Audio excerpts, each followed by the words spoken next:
Selamat malam kaum Bapak dan rekan-rekan pemuda-pemudi yang Tuhan Yesus Kristus cintai. Tetap sehat dan selalu bersukacita di dalam Tuhan. Malam hari ini kita akan membaca merenungkan sabda Tuhan di dalam ibadah Pelkat GP dan Pelkat PKB. Dan seperti biasa sebelum kita membaca firman Tuhan, mari kita berdoa memohon bimbingan Roh Kudus di dalam pelayanan firman ini. Kita berdoa. Kami datang kepadamu ya Allah mengucap syukur karena Tuhan memberikan bagi kami waktu untuk kembali ibadah dalam ibadah Pelkat GP dan Pelkat PKB di Jemaat GPIB Ebenezer Gianyar.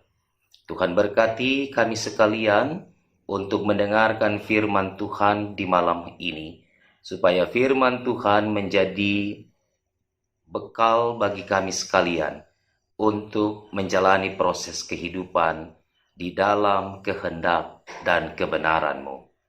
Bapa, berfirmanlah, kami siap mendengarkan suara Tuhan. Amin.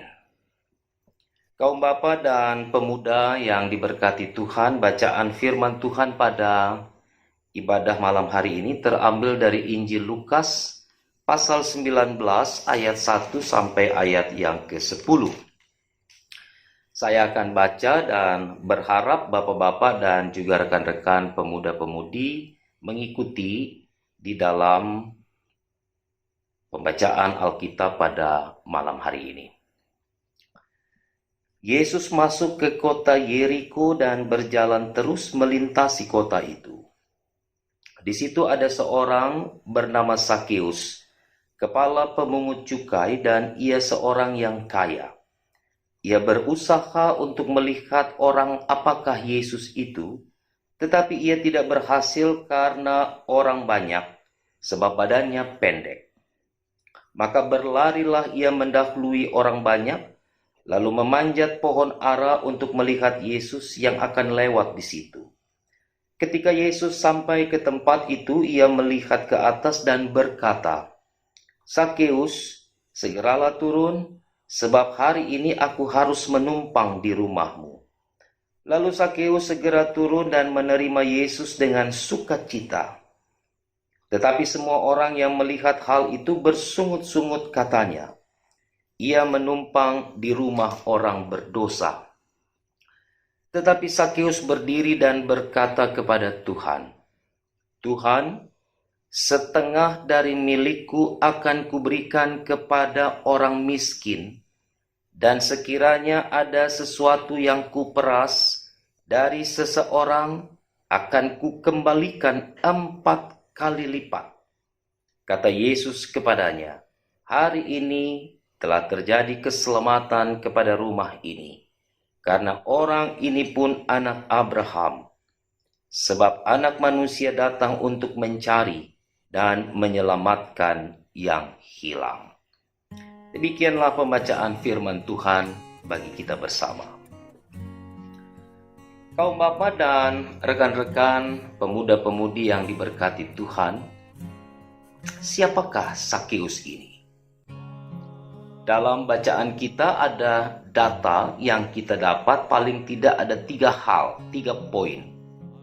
Yang pertama dikatakan di dalam pembacaan kita, khususnya di ayat yang kedua, bahwa Sakeus adalah seorang kepala pemungut cukai.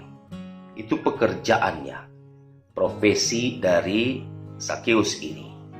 Data yang kedua dikatakan di dalam ayat yang kedua B, dan ia seorang yang kaya.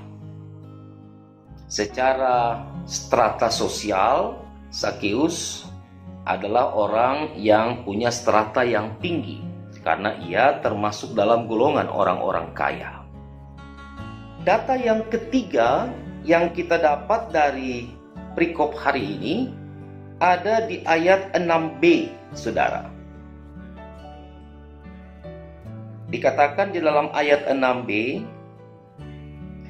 ia menumpang di rumah orang berdosa. Jadi ada 3 data yang kita dapat tentang Sakeus. Yang pertama, ia kepala pemungut cukai. Yang kedua, ia seorang yang kaya raya. Yang ketiga, ia orang berdosa. Tentunya 3 data ini jika digabungkan, maka kita bisa memberikan kesimpulan bahwa Sakeus adalah seorang kepala pemungut cukai yang mendapatkan banyak harta, banyak uang dari pajak yang ia pungut, yang ditagih dari banyak orang. Dan karena pajak itulah, maka dengan cara-cara yang mungkin tidak legal, Sakeus mengumpulkan kekayaan bagi dirinya. Dan karena pekerjaan inilah, maka di mata masyarakat, ia ada di dalam kategori orang yang berdosa.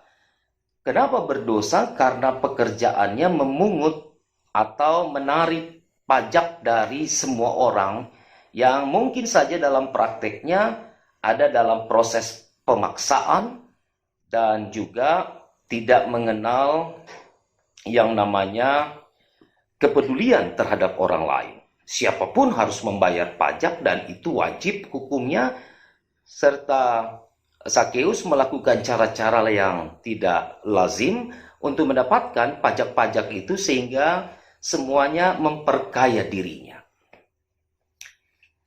Pertanyaan yang kedua dari perikop kita pada malam hari ini, mengapa Sakeus ingin sekali untuk bertemu dengan Tuhan Yesus? Ini menarik. Mengapa?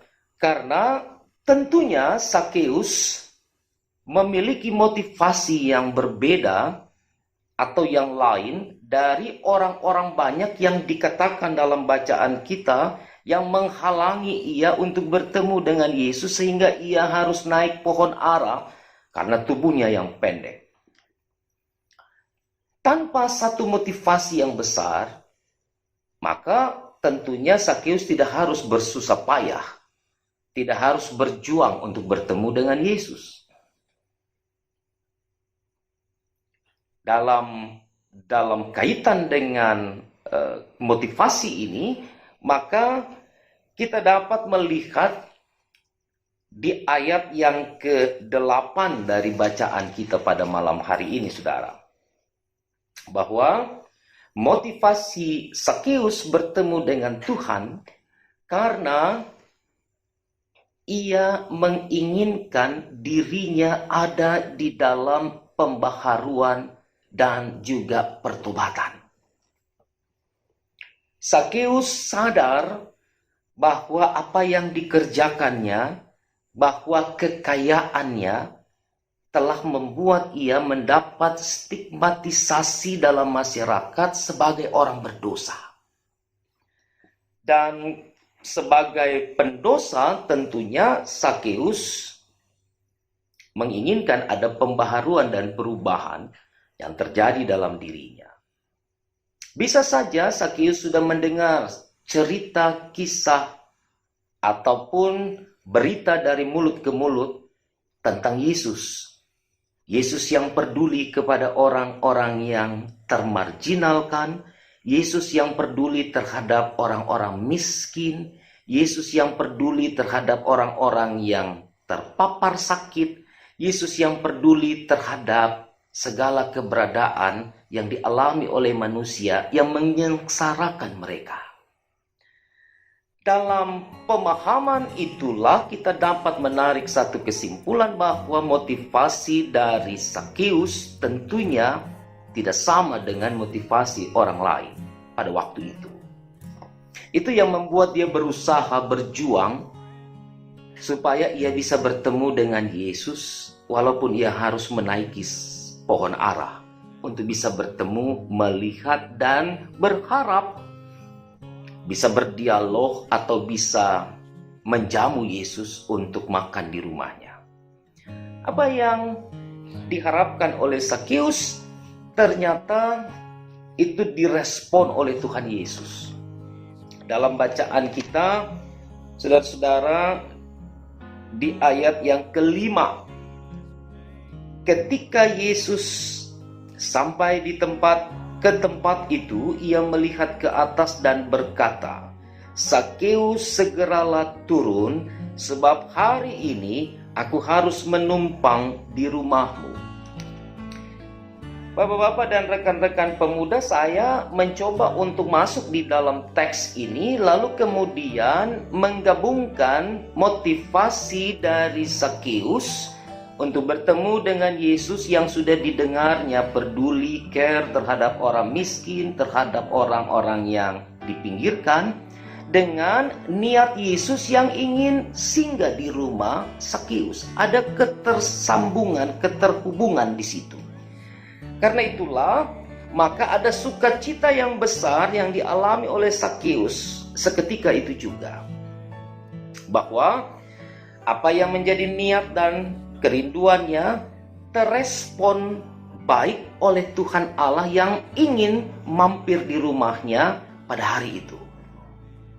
Karena itulah, ketika stigmatisasi tentang keberadaannya sebagai orang berdosa di dalam ayat yang ke-8 diungkap oleh orang banyak pada waktu itu kepada Yesus, bukan kepada Sakeus, tapi kepada Yesus. Pertanyaannya, mengapa orang ini menumpang di rumah orang berdosa?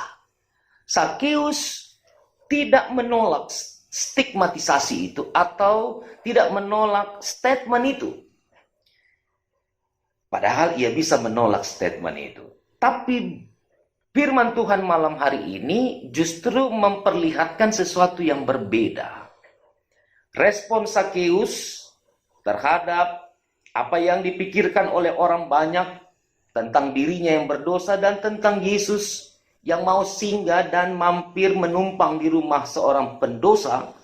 Maka respon dari Sakeus, saudara, ada di ayat 8. Tetapi Sakeus berdiri dan berkata kepada Tuhan, "Tuhan, setengah dari milikku akan kuberikan kepada orang miskin. Dan sekiranya ada sesuatu yang kuperas dari seseorang, akan kukembalikan 4 kali lipat." Saudara-saudara yang dikasihi dan diberkati Tuhan, ini statement yang luar biasa dari seorang pendosa. Dia berkomitmen di hadapan Tuhan bahwa dia mau bertobat.